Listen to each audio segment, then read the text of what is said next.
Hello everyone, I am Bindu Chaudhary. Welcome to my channel Point Educator. और यहाँ हम बात करते हैं point to point topics for exams. आज साइकोलॉजी का ऐसा ही इम्पोर्टेंट टॉपिक पॉइंट लेकर आई हूँ जिसमें से क्वेश्चन आपको कई बार तो 3 या 4 क्वेश्चंस भी आपको मिल जाते हैं। अलग अलग थ्योरीज हैं डेवलपमेंट की, कोई सोशल डेवलपमेंट की है, कोई कॉग्निटिव डेवलपमेंट की है, लेकिन कंफ्यूजन हो जाता है कि कौन सी थ्योरी किसने दी है। आज इसी से रिलेटेड ये वीडियो लेकर आई हूँ कि सभी थ्योरीज जो डेवलपमेंट से रिलेटेड हैं वो आपको इस वीडियो में मिल जाएं। Let's start. Development, child development, बच्चे का विकास है वो कैसे होता है। Development is a continuous process, ये एक सतत प्रक्रिया है, जन्म से लेकर मृत्यु तक चलती रहती है। ठीक है, इसके हमने प्रिंसिपल्स कर लिए पहले। और ग्रोथ और डेवलपमेंट में अंतर होता है। ग्रोथ क्या होती है, स्ट्रक्चरल चेंज होता है, हमें पता चलता है कि कितना चेंज हुआ है, दिखता है, मेजर कर सकते हैं। लेकिन डेवलपमेंट है वो क्वालिटेटिव चेंज है, ठीक है, और ग्रोथ है वो क्वांटिटेटिव चेंज है, मात्रात्मक परिवर्तन है, और ये गुणात्मक परिवर्तन है। डेवलपमेंट में अलग अलग एस्पेक्ट होते हैं। ग्रोथ है इसी का एक पार्ट है, वो फिजिकल होती है, ठीक है। और इसके डेवलपमेंट के और कौन कौन से पहलू होते हैं, जैसे हमारा है कॉग्निटिव, संज्ञानात्मक विकास, मॉरल डेवलपमेंट, नैतिक विकास, और हमारा इमोशनल डेवलपमेंट, संवेगात्मक विकास, और सोशल डेवलपमेंट, सामाजिक विकास। इस तरह से अलग अलग विकास होते हैं, वो सभी आपस में जुड़े होते हैं, एक दूसरे को प्रभावित करते हैं। स्टेज बाय स्टेज बच्चे का डेवलपमेंट होता रहता है, अलग अलग स्टेज पे अलग अलग डेवलपमेंट होता है, ठीक है। वो अलग अलग थ्योरीज में आपने पढ़ा भी होगा और आगे भी पढ़ेंगे। अब सबसे पहले क्या करेंगे, हम कॉग्निटिव, मॉरल, इमोशनल, सोशल जो भी थ्योरीज हैं उनका हम मेन पॉइंट लेंगे, और इनके जो प्रतिपादक हैं उनसे हम मेन कंसेप्ट लेते हुए कंप्लीट इस चैप्टर को करेंगे। Let's start. सबसे पहले करेंगे सोशल डेवलपमेंट। सोशल डेवलपमेंट की थ्योरीज कौन कौन सी हैं। SLT, सोशल लर्निंग थ्योरी, इसे SCT भी कहते हैं, सोशल कॉग्निटिव थ्योरी। किसके द्वारा है ये, एल्बर्ट बंडूरा,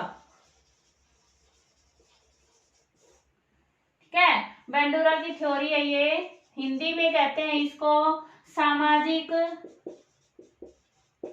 अधिगम सिद्धांत। अधिगम सिद्धांत।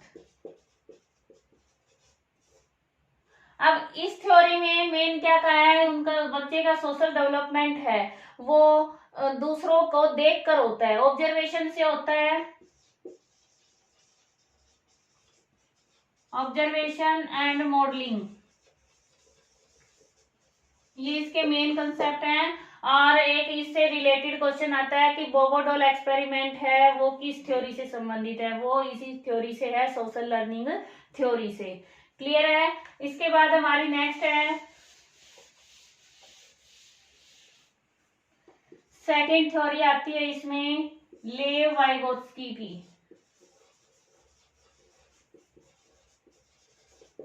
उन्होंने दिया है सोशियो कल्चरल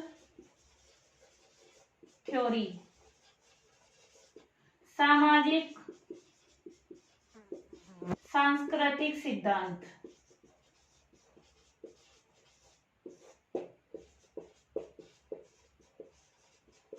लेव वाइगोत्स्की के अकॉर्डिंग क्या है कि बच्चा है वो एनवायरमेंट से सीखता है, कि जो एनवायरमेंट है उसको जैसा समाज मिलेगा, संस्कृति मिलेगी, कल्चर मिलेगा, बच्चा वैसा ही डेवलपमेंट करेगा। इसको कॉग्निटिव डेवलपमेंट थ्योरी भी बोलते हैं। कॉग्निटिव डेवलपमेंट थ्योरी बाय लेव वाइगोत्स्की। ठीक है, और इसका एक नाम और है सोशियो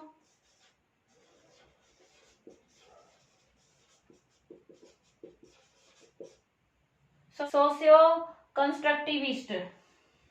डेवलपमेंट में अटैचमेंट थ्योरी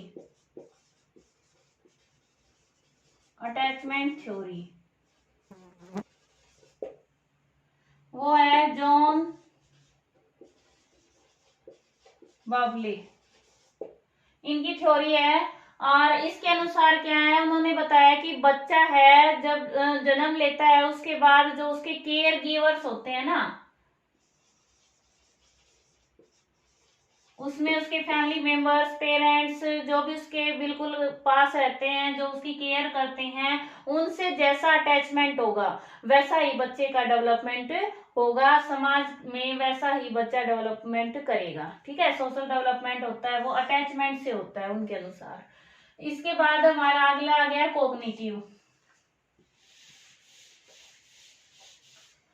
कॉग्निटिव डेवलपमेंट में सबसे पहले आता है जीन पियाजे की कॉग्निटिव डेवलपमेंट थ्योरी।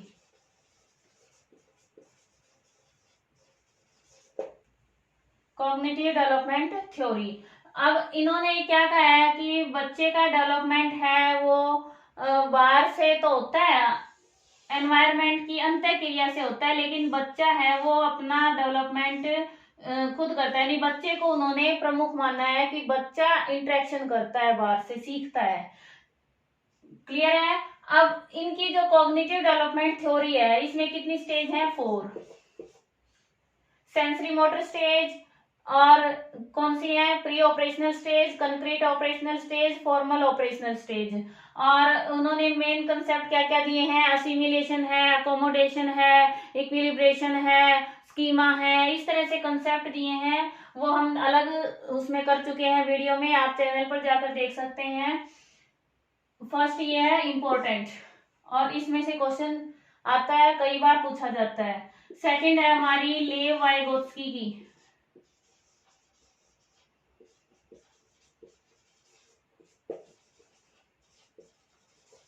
इसको कॉग्निटिव डेवलपमेंट थ्योरी भी कहते हैं। अभी मैंने सोशल डेवलपमेंट में भी ये करवाई है। इन्होंने क्या बताया कि बच्चे का जो डेवलपमेंट है वो इनसे अपोजिट बताया। इन्होंने वातावरण के अनुसार बताया कि बच्चे का डेवलपमेंट वातावरण से होता है। इसमें कहा है कि बच्चे का डेवलपमेंट स्वयं से होता है और वो वातावरण से सीखता है।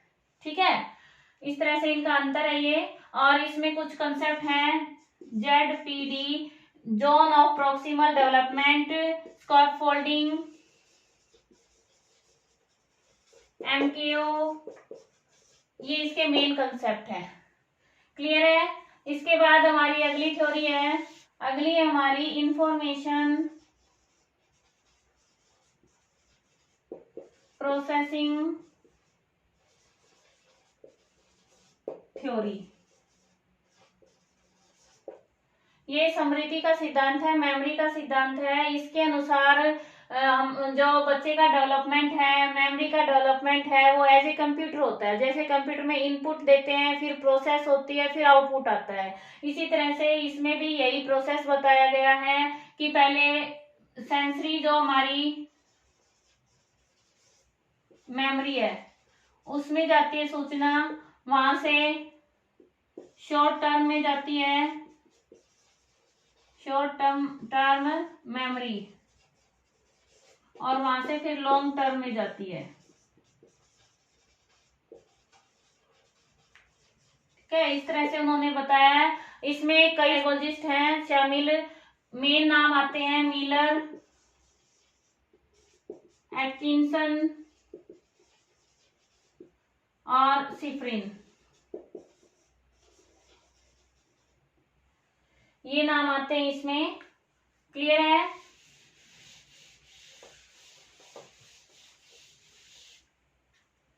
इसके बाद नेक्स्ट हमारा लैंग्वेज डेवलपमेंट है। उसमें ये कॉग्निशन का ही पार्ट होता है, लेकिन एक थ्योरी बहुत प्रसिद्ध है, कई बार एग्जाम में पूछी जाती है, नॉर्म चॉम्स्की।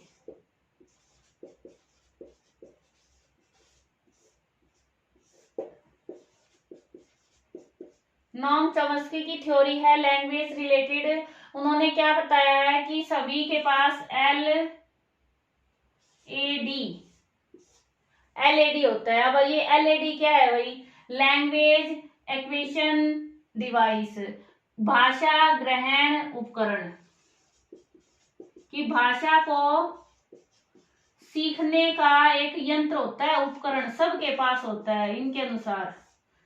ठीक है, बाय बर्थ ये होता है सब में एलएडी। और इसका एक्टिवेशन कब होता है? जब साउंड प्रोड्यूस होती है, ठीक है, वोकल सिस्टम हमारा शुरू होता है, तब हमारा एलएडी है वो एक्टिवेट हो जाता है और इसके थ्रू लैंग्वेज का डेवलपमेंट होता है। क्लियर है? और लैंग्वेज में जीन पियाजे का नाम भी आता है क्योंकि उन्होंने अपनी थ्योरी में बताई है कि भाषा का डेवलपमेंट कैसे होता है स्टेज बाय स्टेज। और वाइगोत्स्की ने भी बताया है, वाइगोत्स्की इन्होंने बताया स्पीच है, फिर सोशल स्पीच है, फिर इनर स्पीच है। इस तरह से इन्होंने भाषा का डेवलपमेंट बताया, स्पीच का डेवलपमेंट। और फिर है हमारा मोरल डेवलपमेंट। मोरल डेवलपमेंट में 2 थ्योरीज आती हैं, कोलबर्ग मोरल डेवलपमेंट थ्योरी। इनके अनुसार 3 लेवल होते हैं डेवलपमेंट, मोरल डेवलपमेंट के, और हर लेवल पे 2 स्टेज होती हैं, यानी 6 स्टेजेस हो गई। ठीक है, 3 लेवल कौन कौन से हैं? प्री कन्वेंशियल, फिर कन्वेंशियल और फिर पोस्ट कन्वेंशियल। इनको हम अलग वीडियो में करेंगे अच्छे से क्योंकि इम्पोर्टेंट है। और फिर है इसके एक और है हमारी पियाजे की थ्योरी, जीन पियाजे का मोरल डेवलपमेंट। 2 ही आते हैं साइकोलॉजिस्ट नाम इसमें मोरल डेवलपमेंट में, और ये पूछे जाते हैं। पियाजे ने बताई है उसमें 4 स्टेज हैं। ठीक है, इसके बाद और इसमें एक और खास बात बताई है पियाजे ने कहा है कि बच्चा है वो सेल्फ सेंट्रिज्म से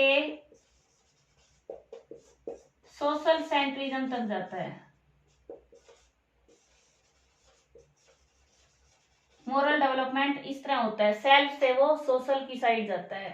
ठीक है, अगला है हमारा इमोशनल। अब इमोशनल डेवलपमेंट है, इसमें सबसे पहला नाम आता है फ्राइड। सिगमंड फ्राइड की जो थ्योरी है उसमें इमोशनल डेवलपमेंट बताया गया है बच्चे का कैसे होता है स्टेज बाय स्टेज। और इसमें पियाजे का भी आता है रोल, और साथ में एक नाम आता है मैकडूगल। उन्होंने 14 संवेग बताए, इमोशंस बताए हैं, और उनके साथ ही 14 मूल प्रवृत्ति बताई हैं। ठीक है, यहां से कई बार क्वेश्चन आ जाता है, मैकडूगल ने बताया है ये। और इमोशन में अटैचमेंट थ्योरी भी है भाई, कि बच्चे का जैसा अटैचमेंट होगा वैसे ही संवेगात्मक उसका विकास विकसित होगा, अच्छा होगा।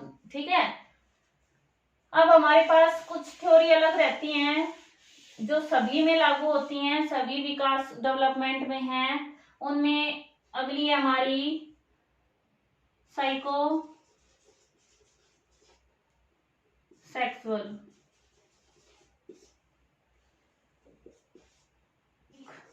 थ्योरी। किसकी है ये? सिगमंड फ्राइड की। ठीक है, सिगमंड फ्राइड की थ्योरी है, हिंदी में कहते हैं मनोलैंगिक सिद्धांत या फिर मनोवैश्लेषिक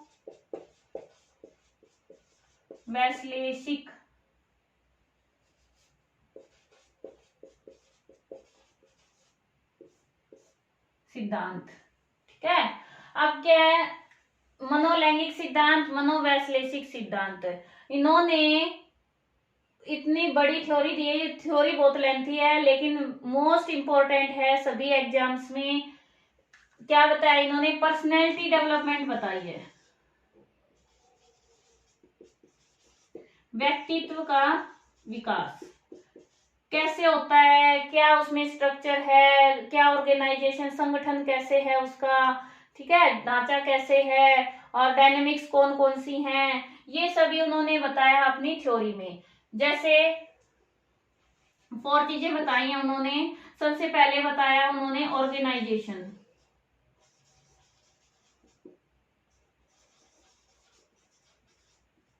ऑर्गेनाइजेशन ऑफ पर्सनैलिटी।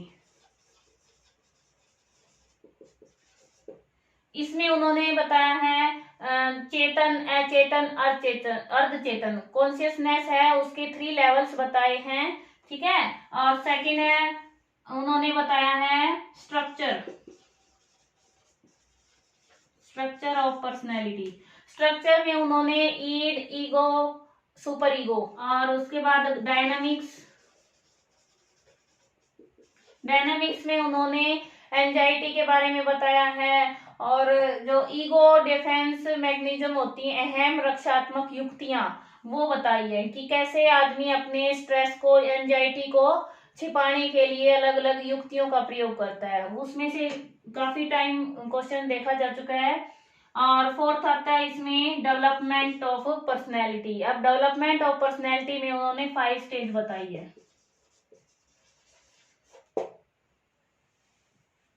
इसको अलग वीडियो में करेंगे। सोशल थ्योरी, मनोसामाजिक, मनोसामाजिक विकासात्मक सिद्धांत है ये। किसके द्वारा है?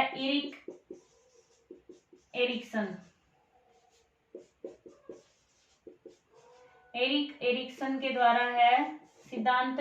इसमें क्या बताया? 8 स्टेजेस बताई हैं उन्होंने। बर्थ से लेकर डेथ तक पूरी लाइफ को ही 8 स्टेजेस में डिवाइड कर दिया है। और उनके मेन कंसेप्ट क्या क्या हैं? क्राइसिस हैं, ईच स्टेज पर एक क्राइसिस है, संक्रांति है, उसके 2 एस्पेक्ट हैं, नेगेटिव है, एक पॉजिटिव है, ठीक है। और इस क्राइसिस का अगर समाधान उसी स्टेज पर हो जाए, पॉजिटिवली हो जाए, तो क्या होता है? एक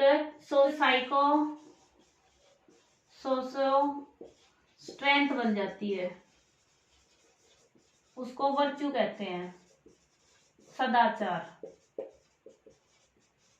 हर स्टेज का एक वर्च्यू है, एक सदाचार है, और वो अगले स्टेज में पॉजिटिव डायरेक्शन में हेल्प करता है। इस तरह से उनकी ये थ्योरी है। ये हम करवा चुके हैं, चैनल पर देख सकते हैं। इसके बाद अगली है, एक रह गया हमारा इकोलॉजिकल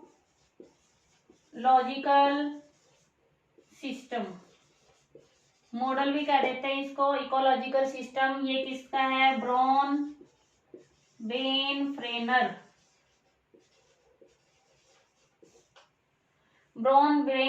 फ्रेनर ने दिया है इकोलॉजिकल सिस्टम, पारिस्थितिकी तंत्र या मॉडल। अब उन्होंने क्या बताया कि बच्चा है, उसके अराउंड क्या है? सिस्टम्स हैं, ठीक है, 4 सिस्टम्स हैं। और 5th सिस्टम है वो क्रोनो सिस्टम होता है, काल का होता है, समय का होता है, वो सभी के ये 3D शेप में होता है। अब ये कौन सा है? माइक्रो, मीजो, फिर एक्सो और मैक्रो। इस तरह से मंडल दिए हैं, अलग अलग दिए हैं, और इसकी डिटेल भी आप चैनल पर देख सकते हैं। मैंने इंपॉर्टेंट थ्योरीज काफी करवा दी हैं, 1-2 बची हैं, वो करवाऊंगी अभी। इसके अलावा पर्सनैलिटी थ्योरीज हैं, लर्निंग थ्योरीज हैं, इंटेलिजेंस की थ्योरीज हैं, वो सभी हम अलग अलग वीडियोज में करेंगे, ताकि आप कंफ्यूज ना हो और लेक्चर लेंथी भी ना हो। शायद आपको ये समझ आ गया होगा। एक बार दोबारा से देख सकते हैं वीडियो को क्लियर करने के लिए। इन्हीं में से क्वेश्चंस आते हैं, आप पिछले क्वेश्चंस उठा के देखिए, पेपर आप के पास होंगे या नेट पर देखिए, इन्हीं में से क्वेश्चन आते हैं बार बार। सभी थ्योरीज का जो मेन कंसेप्ट है, कम से कम उनको जरूर तैयार करें। मिलते हैं नेक्स्ट वीडियो में नए टॉपिक के साथ। जुड़े रहे चैनल से, और हाँ, घंटी बजाओ, नोटिफिकेशन पाओ। Thanks for watching.